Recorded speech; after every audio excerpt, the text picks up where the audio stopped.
Okay, Jay, turn it on now. We're all done with the jokes. Alright, it is 6:31 and I'm starting the August 20th CPA meeting.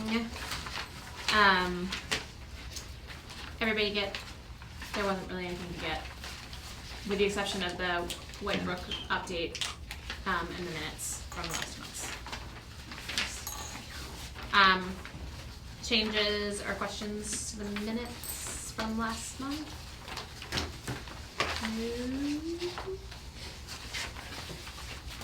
Somebody want to make a motion to approve that? I'll make a motion. Just the July minute? This is the July minutes. July 16th. Yes. Alright, and that I'll Ed make a second. and Dan, we're good, Okay. doesn't matter. Everybody okay? Yes. You have to abstain. I abstain. Thank you. You got that, Jimmy? It's tough. It's alright, you can spend some time watching the video later, it's gonna be riveting. So, we have the Valley CDC application, we have, the approval of the 2015 preservation plan. We have a quick update on White Brook and my announcement that I'm moving. And Dan's taking over for me. Where are you moving? Cummington. Quite a commute. No, I'm quite serious. I work in Deerfield, so it is still quite a commute. Doesn't help. Yes. I'm moving next to my brother, which is even stranger. Anyhow, we'll go over that later. So we had a presentation from Valley CDC last month. We had a couple of questions around the project counting on the affordable housing registry in Easthampton, so 40B. Greg had a question around loan versus grant and what made sense.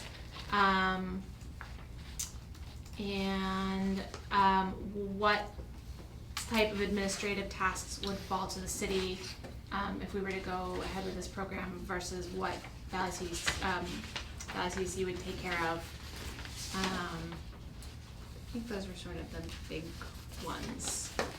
So I wasn't Yeah, here last week, you were not so here. I have some big philosophical issues Okay. with this. okay, well, we can get into that too.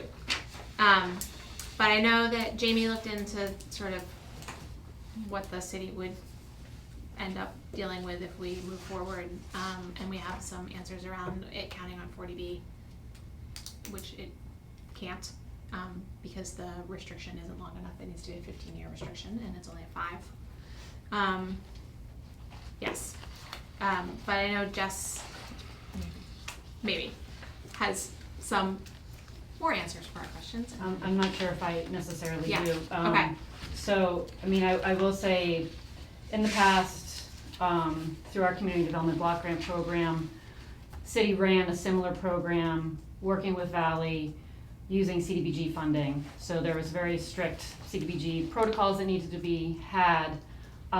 But sitting down with our coordinator, our grants coordinator, Susan Pena, who was here at the time and was a staff person, it appears that there could be a significant amount of paperwork that's involved in this that I necessarily wasn't totally clear on in terms of the application coming from Valley.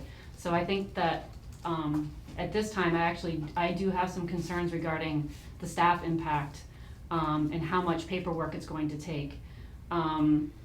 In the past, we used Jack Fitzgibbons to review the legal documents, so there's an additional legal cost to this that I'm not sure has been brought up that the city would be paying for. If Valley is willing to do all of the paperwork and the income certification and deal with the majority of the paperwork, I have no problem supporting this project. Like I said, it's something that the city has offered before. There's clearly a need. However, the staff doesn't have necessarily the resources or the time to be going through the process. And I guess that's where I need clarification from Valley in terms of what would be the planning department's responsibilities under this proposal, because I'm not clear on that. I just know what we've done in the past, and it was pretty significant. So So we would do all the income certification, collect the application from the applicant, verify income, verify employment, collect it's quite a bit of docs that they want, 3 years of taxes to verify they're a first-time buyer, income docs, a verification of employment to make sure that matches up with what the household is saying that they're making. So we would be doing that piece.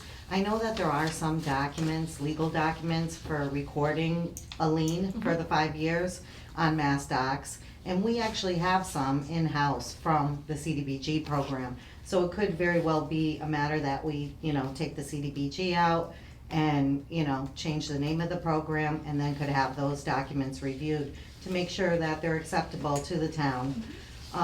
So we do have a lot of these documents that have already been created from past programs that we have done through CDBG.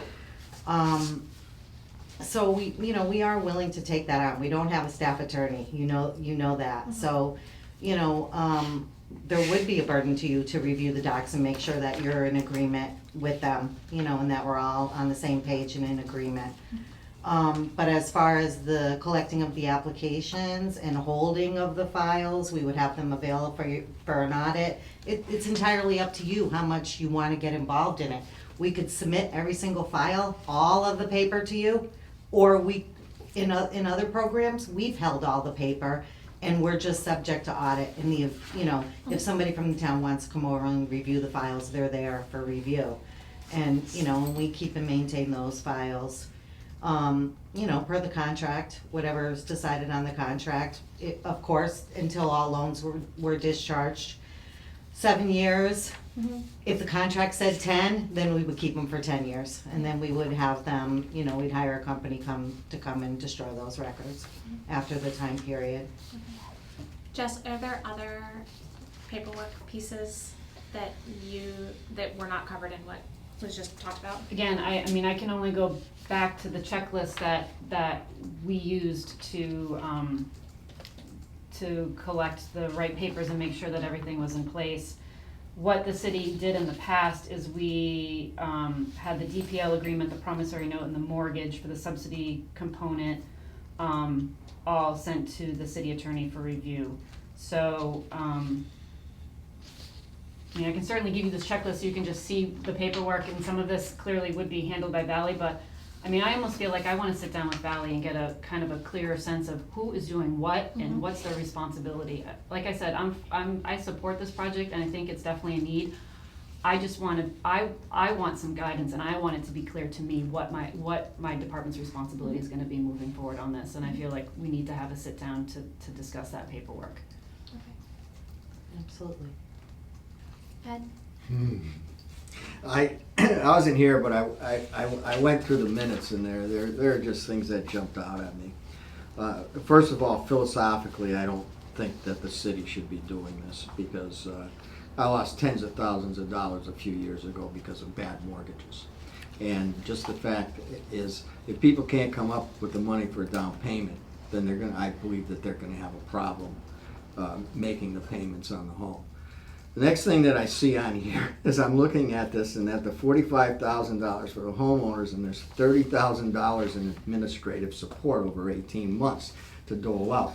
It costs $30,000 to give away $45,000. I just couldn't support something like that. And when I first bought my first house, I was 22 years old and had to come up with 25% of the mortgage.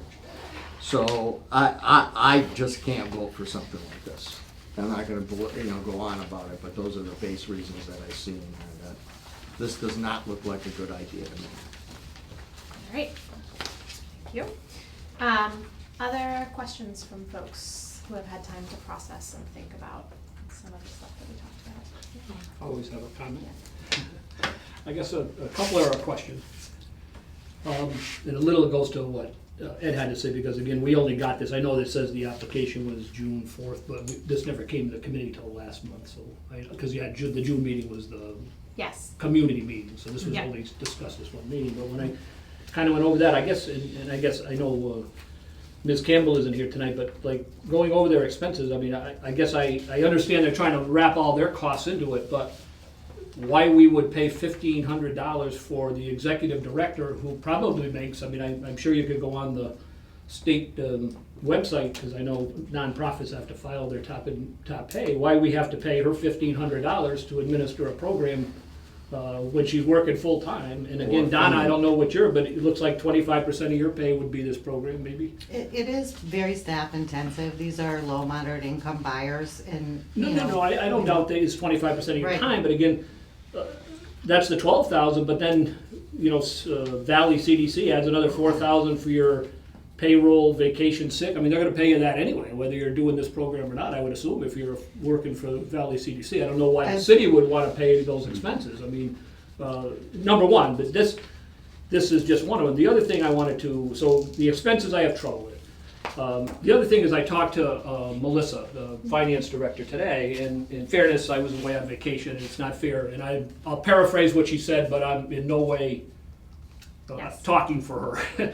And, because she was very, she didn't know about it, she was very, and I don't know if you, because she did say if she would like to have time to talk to Jessica a little bit, because, and I think maybe it goes back, and I brought this up, so this wasn't her thing, but she didn't ever remember a specific CPA appropriation where really you're purchasing service.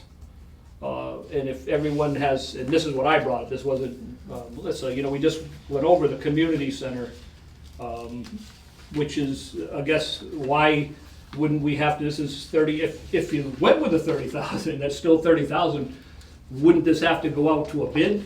Because there's other agencies that could run it, such as Pioneer Valley.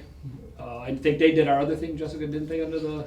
Yeah, but I mean, I'm just saying other, there is stuff out there about CPA and the anti-aid amendment law, and the CPA coalition has put out language on that. So have you seen that? Or I haven't, as I said, Okay, this was so just let a me just- conversation we had today. Let me just read this from Mhm. what was on this article. So in order to comply with the law, all municipal affordable housing trusts or CPA-funded projects or programs should include some type of affordability restriction or recapture provision recorded through a deed, mortgage, or contract that's to commemorate with the assistance provided. Programs where communities or trusts are currently providing grants to individuals without any type of restriction or contract are not in compliance with the anti-aid statutes.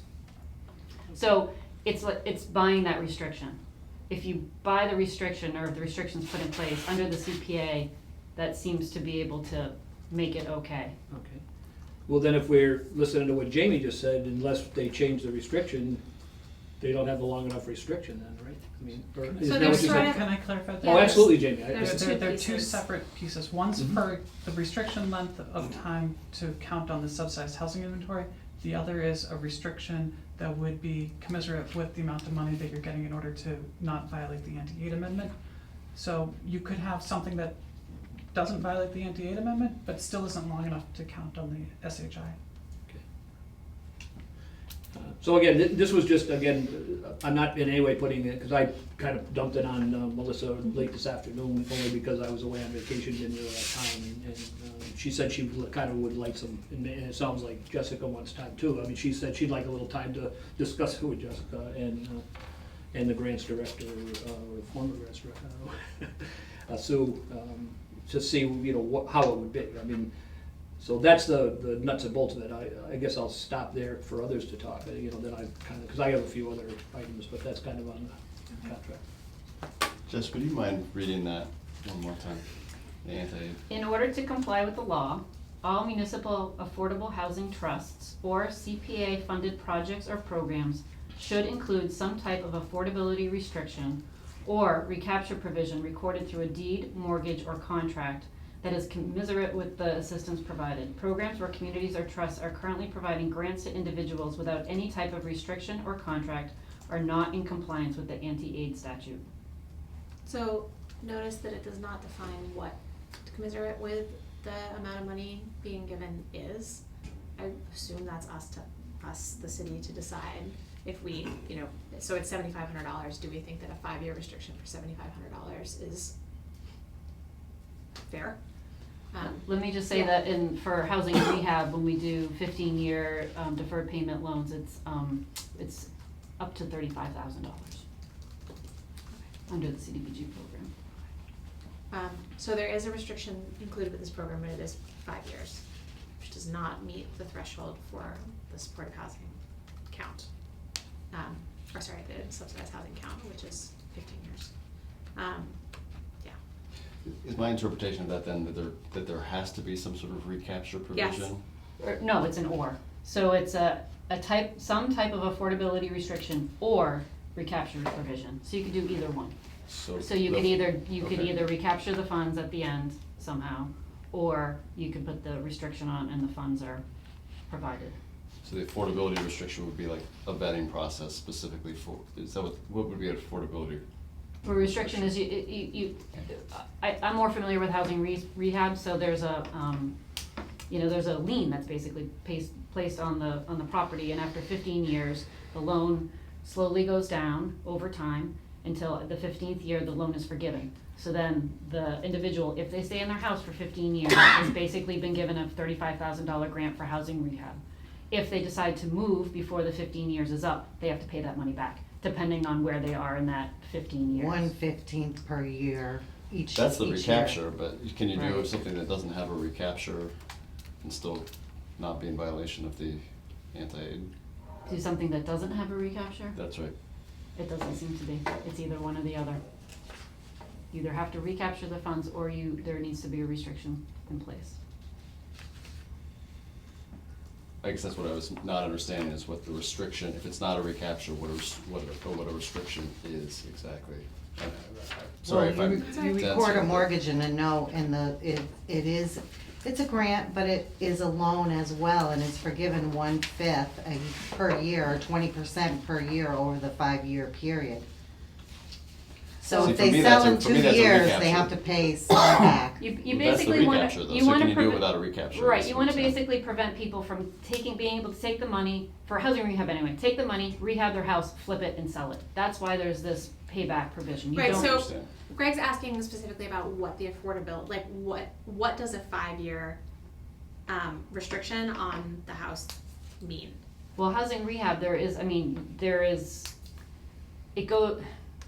it counts on the subsidized housing inventory. It's both. So maybe because it's 15 years, I don't know. But there is a DPL that's placed on there. There's a lien, and then once after 15 years, it's forgiven. Doesn't the affordable housing restriction mean that the housing can't be sold at market value but can only appreciate at a certain percentage per year? Isn't that what the restriction means? I mean, it depends on what the committee requires, but a typical affordable housing restriction requires, I think, that the housing be restricted to people making 80% of the area median income. So as the area median income goes up, that over time, the housing, what that 80% value would also go up. So I think like what Greg is maybe trying to get at, and I have no idea if this is right or not, Try is me, that like Alice. so if somebody went through this program, 2 years in decided they wanted to move, and we didn't recapture, like we weren't doing the recapture, what, like would the house would stay affordable for another 3 years, or would a new 5-year term start? Is that what you're trying to get at? Kind of, I guess, I'm not a huge fan of this as it was initially pitched. I really don't think that the city should be getting involved with small dollar loans. So I actually, in order for me to support this, I think I would need to find a path to this being a grant. And I understand the skin in the game recapture piece, and I urge the CDC to come up with another way to create skin in the game for low-income home buyers that doesn't put the city on the hook for loan recapture, because I don't think it's in the best interest of the city to have a bunch of small dollar loans out there with all the overhead, all the administration, and all the legal vetting that's required for that. I know I just saying what I said last meeting, but I have severe reservations about getting involved with it.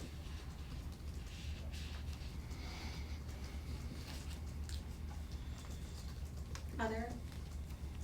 But grants, I mean, I don't know if, it sounds like grants, I guess this is what I'm driving at. Yeah. This is where, it sounds like grants are out of the picture based on the anti-aid. Like, we couldn't just do a grant and without stumbling upon the anti-aid language. Is that my understanding? Is that other people's understanding? I don't know. I That's only what know they're that saying. this paragraph. I don't really says, care to be about the honest. subsidized housing. We talked about this making a very small, Yeah. negligible dent in the count for the city. I just wanna know whether it's even possible to consider a grant setup, and if it's not, then my decision's easy. Jamie, do you have any sort of different interpretation? I have no idea. I mean, that is what, yeah. I mean, we, either Jamie or, not me anymore, Jamie, we can reach out to the CPA Coalition and ask them, for, This it comes came from them. This comes from them. And in the So that's past, that's the interpretation though, is that that essentially rules out a grant well, structure. in I the think we past, should when vote on I've that. asked the CPA, they tell me what the law is, they have, write the letters and things like that, and if they say if you want a legal opinion, to ask this town council or the city solicitor for a legal opinion, which we could do, but short of, that, we're not gonna get an opinion that, from the coalition. Right, okay. I also only speak for myself, you know, a ton of other people here at the table, I'd love to hear what other people think about it, so. Carrie, anything? Oh, So so I'll I'm just just say- getting in trouble, so I'm not gonna say anything. You're learning. Yeah. John? Do you have any other sort of follow-up questions? Well, I mean, I mean, I got a lot of other questions, I Yeah. just, you know, I don't necessarily know if we've got over the first one, because I agree Right. with a lot of what Greg said. It doesn't seem like we can get over that first hump before we maybe go to No. the second or third. I mean, I just, Yeah. there's other problems to me that I see in the program, but. I mean, I can give you a sense of the numbers, and if it's the dollar amount that's concerning to you, No. when we did this in 2008, program provided $15,000 mortgage subsidies to 4 low moderate income households to buy their first homes. They were secured from speculation as a 15-year DPL or payment loan, 0% interest forgiven after 15 years. Same process as the housing rehab. And then there was also 4 grants of up to $4,000 for closing costs that was also provided under CDBG. Was So there, that was under CDBG, federal Mhm. program, you know, so it's different. was there expense associated with that to run that program? Yeah, our staff worked with Valley. Valley was, they were the services that were provided, so Valley did, I believe they did the income qualification, the application forms, the bank statements, purchase and sale agreement, lead paint, first-time home buyer certificate, all of that was done under Valley, but then we were responsible for having the DPL agreement, the promissory note, and the mortgage reviewed by the city attorney and paid for the, for filing at the registry. Was there a Do number the- associated with that? A value? Staff Yeah, costs have changed since then, so. Do those 4 people still live in those houses? I was gonna say that, I'm gonna say the same thing. They could very well. We don't know. I can find out possibly, if you'd like to know, I can Um, find I out, but did- this is confidential information, I'm not about to tell you No, who's getting. No, I Rehab. was just Okay. curious if they did. Yeah, I'm gonna have the same question. This is 2009, so could very well, yes, they could very 6 well years still be ago. in those. Well, you could find out if there's been a recapture on any of those. That's true. Nah, Well, so- don't bother. Let me propose something. I'm trying to find the middle path here, because I appreciate the desire to make housing affordable. I just don't want to make the city a party to the loan, so. But we what- are on so many housing rehab. We already, I mean, every time there's a housing rehab project that comes through CDBG, we are in charge of dealing with the paperwork. And anytime they sell it off, we have to go to the mayor, she signs off on it. I mean, we've got tons of folks already in the system and we're already doing the paperwork. It's just that I'm not clear on what the paperwork is for this, because we haven't run this program since 2009. So it's maybe the same as housing rehab, it may be different. My question is, who's gonna monitor these units? The city's not gonna monitor these units. I'm hoping Valley will be the entity that monitors these units for the amount of time that they do have these, to make sure that there are low mod income individuals in this house year after year. So that's another question that I personally have in terms of the monitoring of it. Sorry, I didn't mean to cut you off. One big difference that I see between rehab and individual house purchasing is that a rehab is actually preserving something that's in the community. That if you have an old house that you put rehab into it, it's preserving that piece of the community. So it falls more under the preview of this committee than giving people money to buy houses.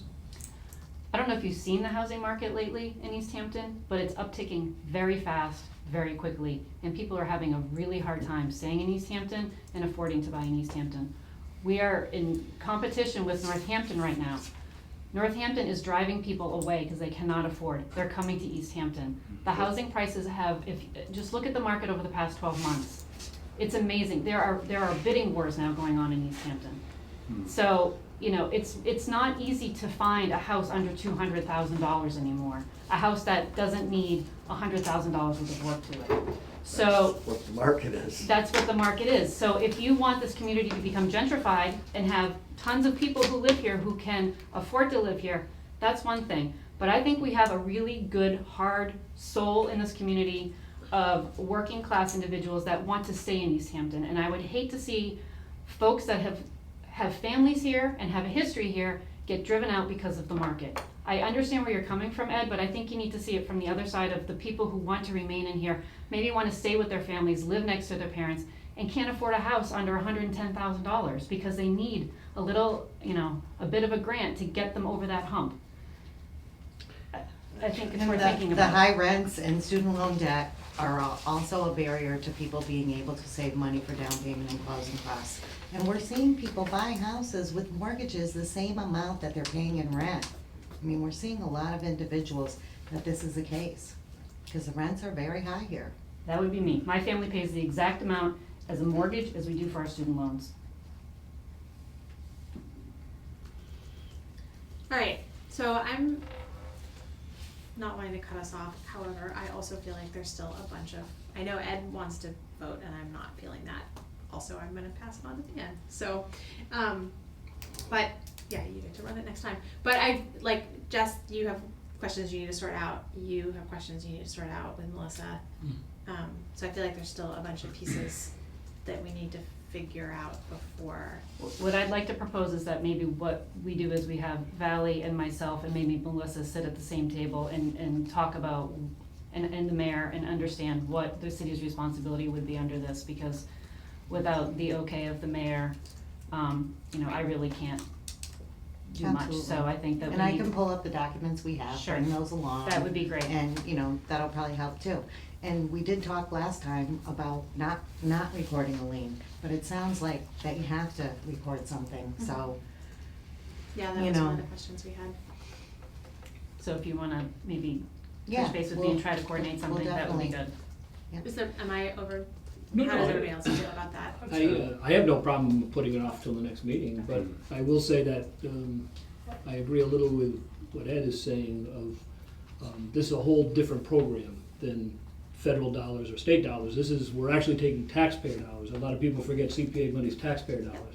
And we're taking taxpayer dollars from certain taxpayers and just giving money to other people. And you know, there's Exactly. a lot of elderly people that are also in housing that are having trouble making ends meet. And you know, how do you know, I guess as a city councilor, I guess I look at the whole spectrum of people trying to keep the community diverse, but also keeping the elderly. And again, I know this is small, philosophically it's small money, but I mean, I guess it's the principle of giving tax dollars from some to help others. So again, I have that little hang up too. So, but I do agree with Jessica. I'd like to see the whole thing with the mayor, and I guess that's what I was saying about Melissa. That you know, I kind of jumped at. I didn't jump at her. We had a nice conversation, but she was new and wanted to talk to you basically on it because you could see her mind going at the same time. And I don't want to speak for her, you know.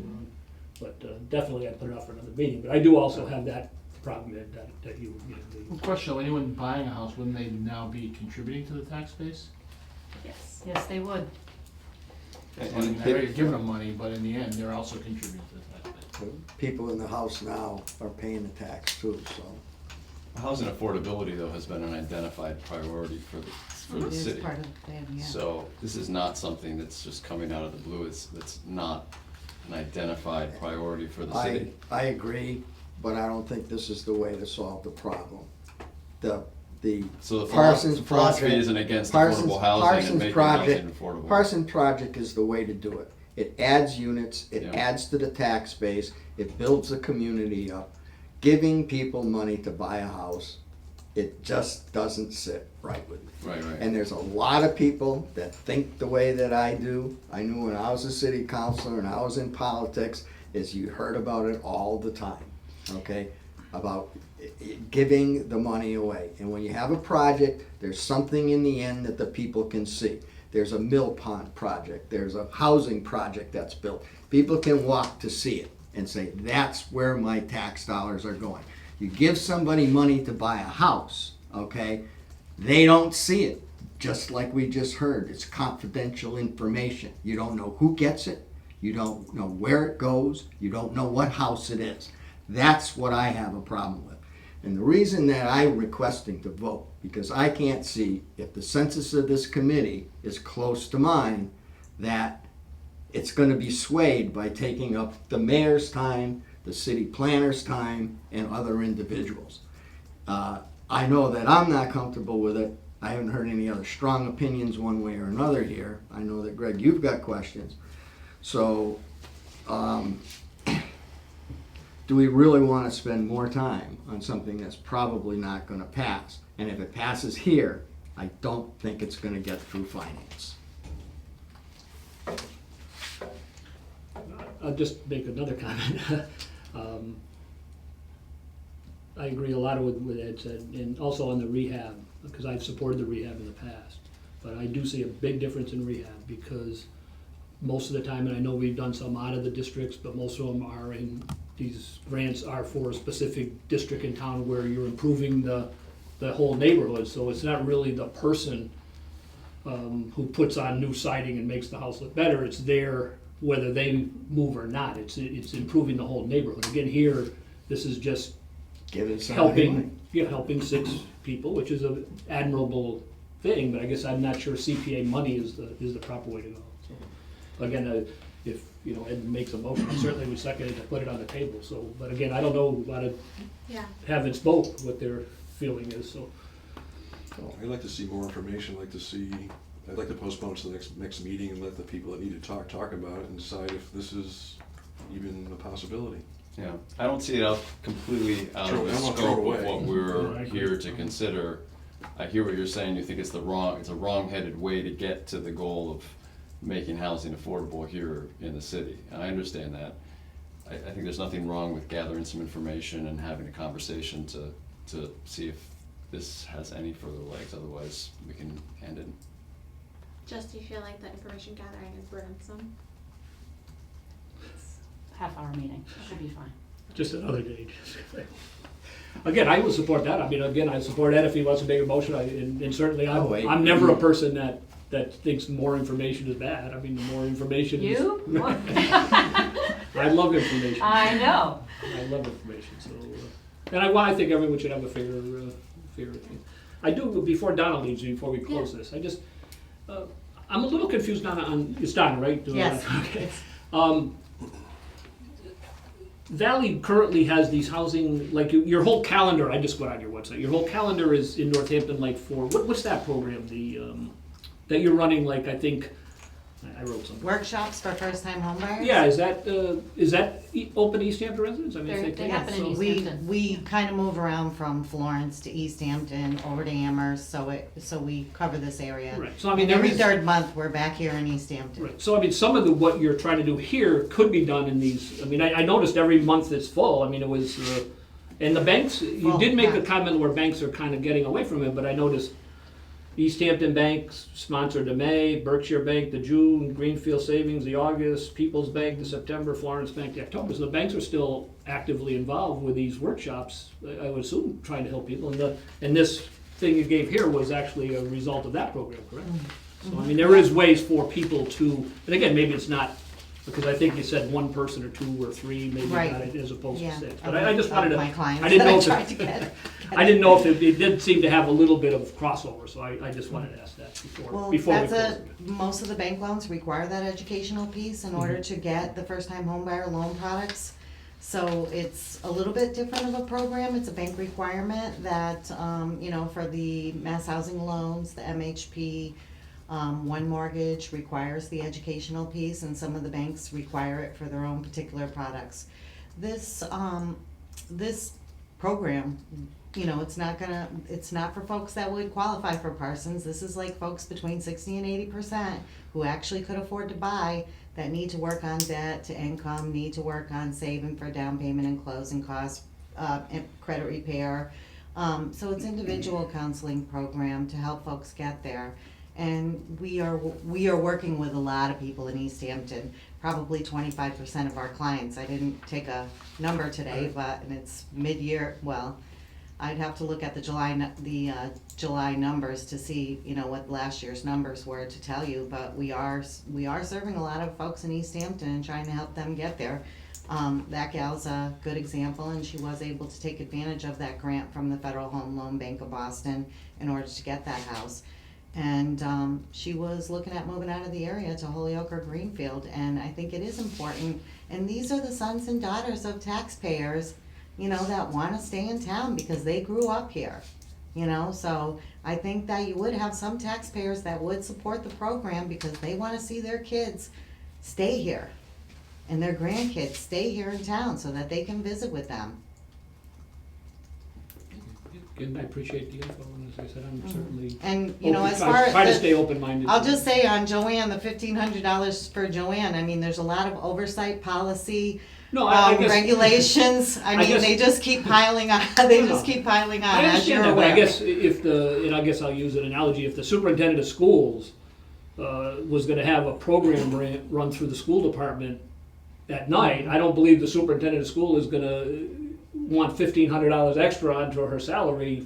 That's what a professional's about, and that's all I'm saying about a director. I mean, again, I'm sure Joanne makes a pretty good salary. I mean, just because it's not for profit or non-profit doesn't mean the people that are working there aren't, again, I don't know how well paid she is, but I'm assuming she's fairly well paid.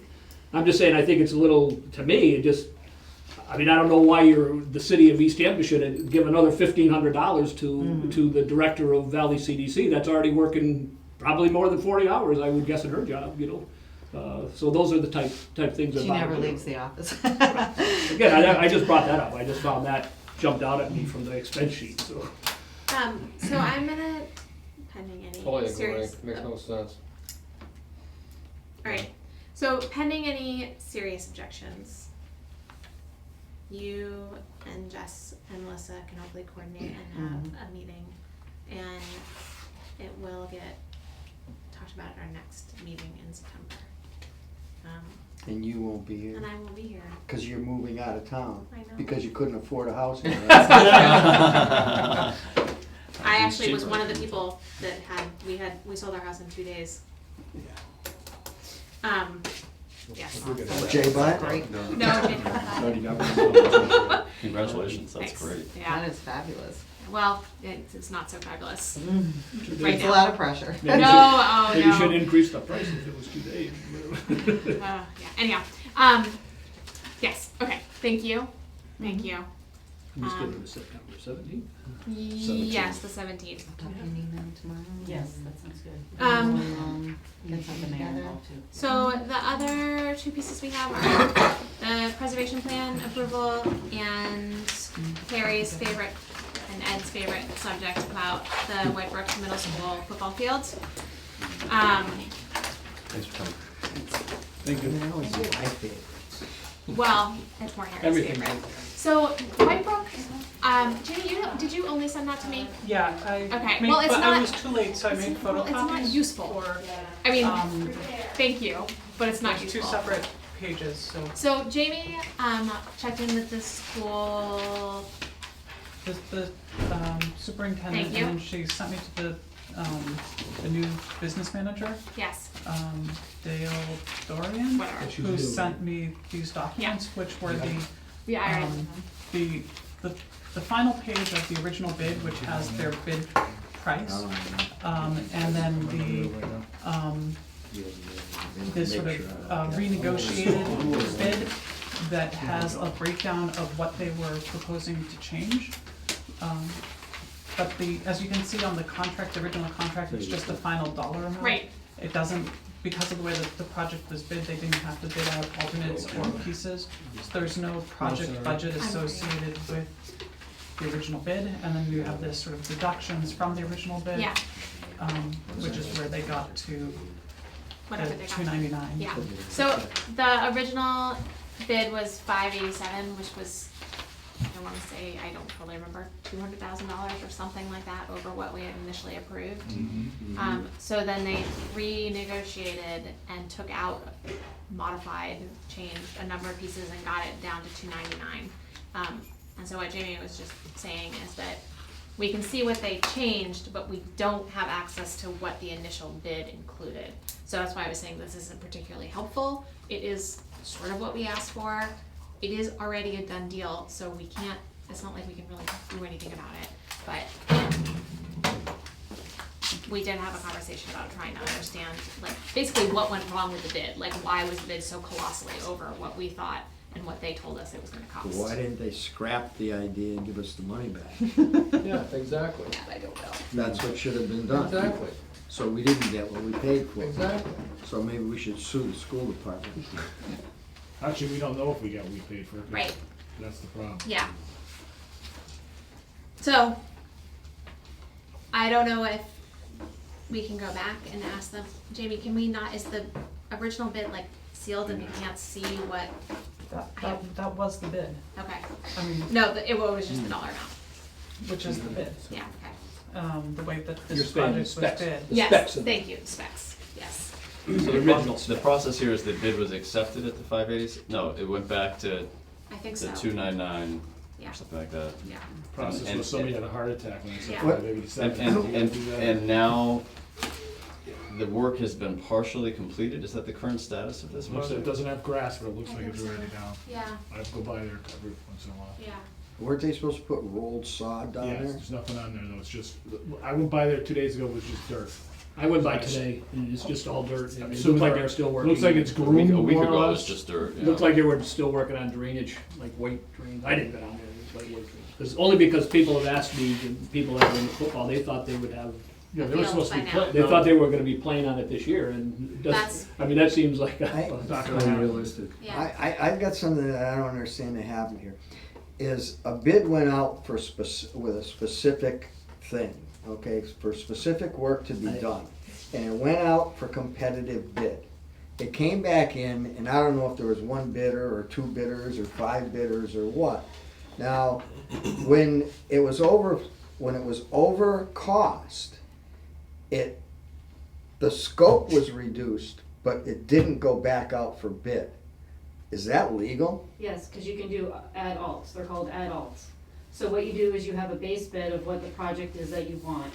And then if there are things that you're not sure you can afford because you have no idea what the costs are, you do alts, which means that you take things off the base bid. Or you do adds, which means that you're adding things to the base bid. So for instance, say there was, I don't know, they wanted one type of irrigation system that had a certain type of piping, and there's a different type of irrigation system that has a different spec that may have a different cost associated with it. So you put it into the bid that you've got a base bid with a certain type of irrigation system, but you alt it with this other system to see what the difference is in the cost. And then you can accept them or you can reject them. Do the other bidders have the opportunity? Yes, everybody has it, so it's very clear out in the bid.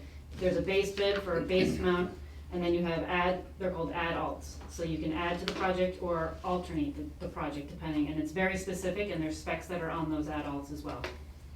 And it can change the bid, so one bidder could have a base bid that's lower than somebody else, but then when you determine what add alts you want, it can change who wins the bid. Ed, what, oh, I'm sorry. No, I was just gonna say, so I don't wanna go down this sideline too far, because there isn't really anything we can do about this. With the exception of, we talked about trying to come up with our own internal process for vetting bid amounts, so we actually are getting closer to what they're gonna be, cause this has happened now Right. 3 or 4 times. That's what I was gonna say, Ed, It's a school department. And what I brought up last time and what bothered me, again, this bid came, you can see the discrepancy in what the initial, person said, or was it Dolat or whatever it said, and the same thing happened with the pond. I mean, we gave to the Board pond, bond, unfortunately, the mayor found another grant, or, it wouldn't have been done the way we wanted it done, I mean, you know what I'm saying? So I think maybe in the future, we gotta be a little more careful, I don't know how we can do that here, You hire designer engineers, Right. putting your faith in them, that they understand the materials, they're working on the field, they're working on other projects, they know what the bids are coming in, but anything can change. I mean, you have a project that has paving in it, it's tied to oil prices. So you could put estimates together and then 4 months later, they could be totally off because the oil pricing's changed. So they do the best that they can based on the information that they have to put estimated cost amounts together on a project. But once you put a project out to bid, you have no idea what's gonna happen. And sometimes there's $1 million swing between the lowest bidder and the highest bidder. They should have canceled it. Well, I guess that's my question, in other words, is there any way, like, in the future, say, we'll just use this one, because it's like, is there any way that if they don't come in, like, I mean, within a reasonable amount, that you could If vote it's back, different by right? 10%, they have to come back to us to. Yeah, I mean, and look at then it. to revisit, I don't know if that's possible, I mean, because it's, obviously these things go from here to the city council and Right. get approved, and, That- but I that- mean, I don't know what you're approving necessarily, That's what I wondered, is because it feels like we need protection for the CPA. And if we don't, then it incentivizes somebody to go ahead, oh yeah, it's only gonna cost, it's only gonna be Yeah, $250,000. Then once they get the money, oh, whoops, well, we had to change it all. The school department is notorious for that. Let's keep your editorializing. So how do we protect? Well, so With I- Donald Trump's president, you can say whatever you want. So I'm starting right now. I got 3 months left on this committee, I don't have to be politically correct. So is there a way to protect ourselves? That's the question. So Yeah. the committee can condition grants, just like any, you're giving away money, you can condition the money that you're giving away, for whatever the committee decides is reasonable. Currently, when we enter into contracts with organizations that are not part of the city, we have a grant agreement that was vetted Right, through yeah. the city solicitor and the financial director and the mayor, and it explains, what is going to be allowed under that project. And if the committee wants to add additional conditions to it, that's part Right, but of this that. is a city project, so there is no grant agreement, right? There's no grant agreement, but you Yeah. can still condition, if you want to condition a particular grant. There's nothing to stop the committee from doing that, but also when it goes through city council and the finance subcommittee, I don't know how that. Was there concern with the city council when they saw How this? about you, project? for the finance committee, what do you think about this whole? well, I mean, again, I There guess. probably wasn't, but when the project came in over, I don't think anybody here came back and asked. The city council is the one who was the authority that appropriated the money. They should have gone back to the city council and told them that. But they started the project and it was over cost. The bid came in over cost. And The then- red light should have gone on right And then then. they took stuff out of which we still don't know what they The took. whole thing is a fiasco. It's deception. They came here and Exactly. showed us a plan. They Exactly. showed that plan to the city council, okay? The city council approved a plan. The plan that was approved by the city council and finance was not the plan that they built. Right. When this came in over bid, they should have gone back. And again, I think there was some discussion with the school committee, because there were some school committee members that didn't want to go forward, I believe, that's what I heard anyway, that there was quite a lively school committee, but certain ones that wanted to kind of, what you're saying, got outvoted, because once, as you know, once money goes to the school That's department, it. then it goes, the school committee, and it, has really the hammer, so. Well, So I'm are you wondering, saying, I'm sorry, are you saying then that once this project got to school committee, we really had all control? No control. No, it's So like they're the ones that it's like the dictate city it? budget, the mayor, while the mayor does line items for everything in the city, all the mayor and the city council can do with the school department is, okay, we could give them, or the city could give them $20 million, but then that $20 million goes to the school committee and the superintendent, and they determine Where for it's gonna educational go. how it's spent, not the mayor, not the And city council. it's. And so I don't know if that's part of the problem with this one, it probably went and it was brought to the school committee. And the school committee did, Right, because exactly. I did hear they had a lively meeting there, because there were And- some school committee people that didn't wanna, or wanted a little more information, but it got passed through anyway. And, so. That's all, again, that was just what I've heard, and I can't confirm I- whether that. I think the lesson learned here is be very skeptical before you give money to the school department.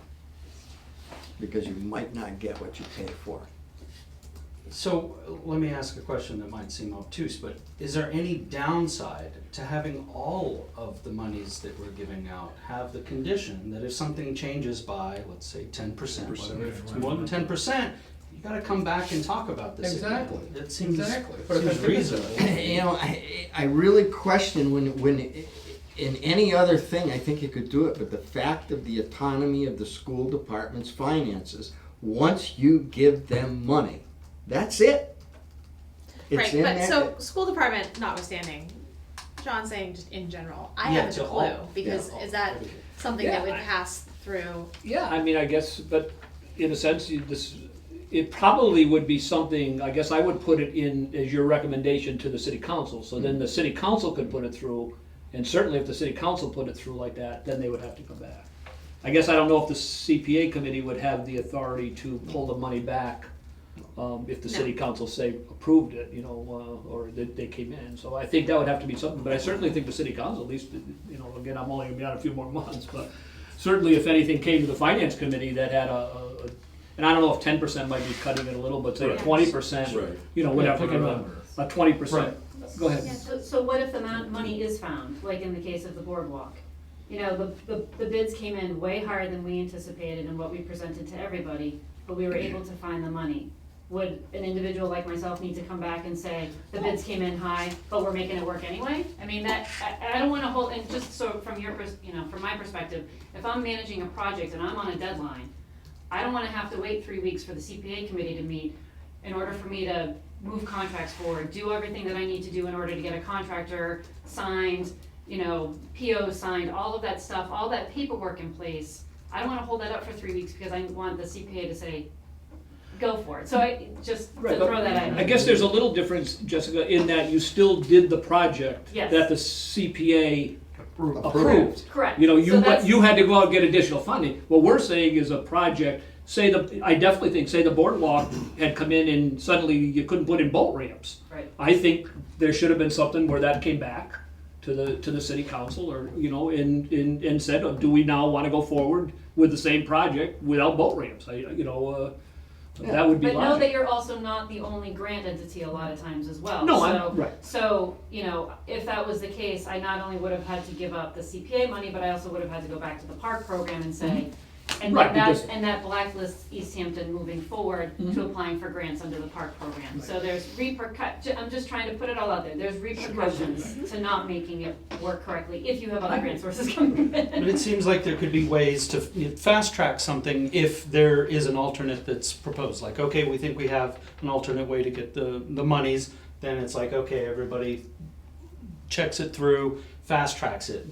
The idea is only to catch in the net the people that are, and I'm using the term liberally, but abusing the fact that you approved X, Y, and Z, and then it goes out and now it's A, B, and C. It seems like it goes against the intention. So hopefully we'd be able to come up with criteria that didn't catch people that Just- were getting extra Let's money. blacklist them, that's what would have happened to Jessica if she didn't finish the boardwalk. I think we should Oh, blacklist I the would have school been fired and department. run out of town with pitchforks. So, All right, so I you hear get your that camera? discussion. Blacklist the And- school department. Something to think about. I have no idea how to put it in place. Jamie, I don't even know how you'd begin to think about. Could they come in when they come in with their initial project? Not only list of what they wanna do, but what they could cut. We ask We do that every sometimes time. ask that, We ask it yeah. every time, but if they formally came in with it right at the beginning, then you got a better idea of, if we don't get, here's the deal, I asked you for 300 grand.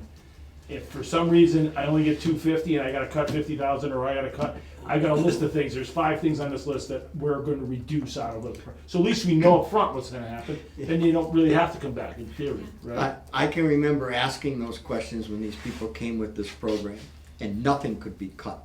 It was all necessary.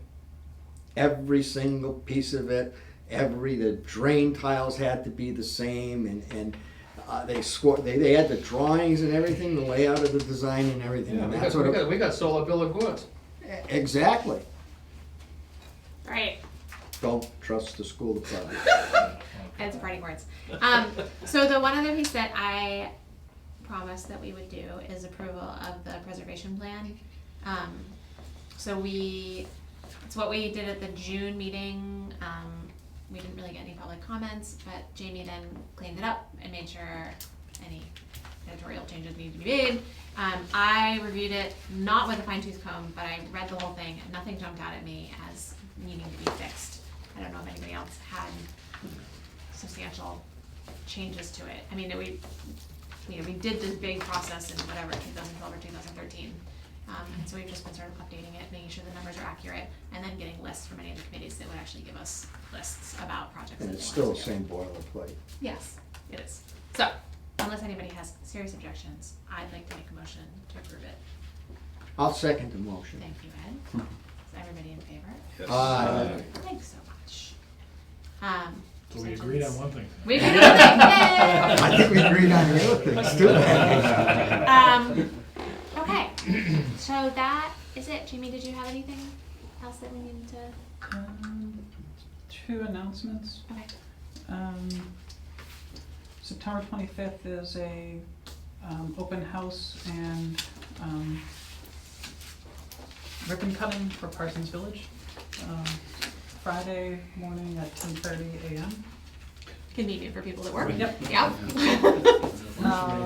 And the CPA Coalition reported that there's $10 million in the state budget for the $10 million extra in the state budget for the fiscal year 2015 match, provided that when they do all the numbers that there is a surplus in the state budget. Right. Okay. Thank you. So All right. Yes. As you mentioned earlier, Alexis, this is your last meeting. And Yes. And I did get elected vice chair at one Yes. meeting there. I forgot how You that did. happened. I made it happen. We made it happen when I went She up, knew she when was I gonna had the be on twins. it. No, Yeah. I did it when I was Right, because you wearing weren't those- sure, like. I what- didn't miss any. Right, you did. So I certainly don't mind taking over as the acting chair until, but if someone, again, I'm not gonna be on this Yeah. committee after December either, so I think certainly I'll chair the next meeting, but if at any point, someone wants to step forward and Harry and chair the committee. Absolutely no way. I may not be here for December myself.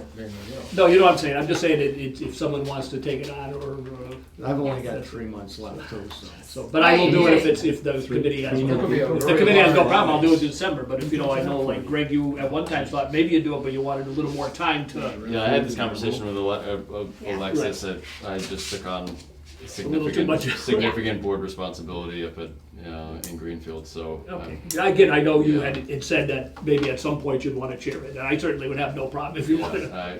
But I certainly will do it for the next. I appreciate that, thank you. So if any of you know, so I'm the mayoral appointee, so if anybody knows somebody who's interested in filling my seat, have them talk to Karen. Yes, all right, so that is concluding our meeting. It is 7:29. So,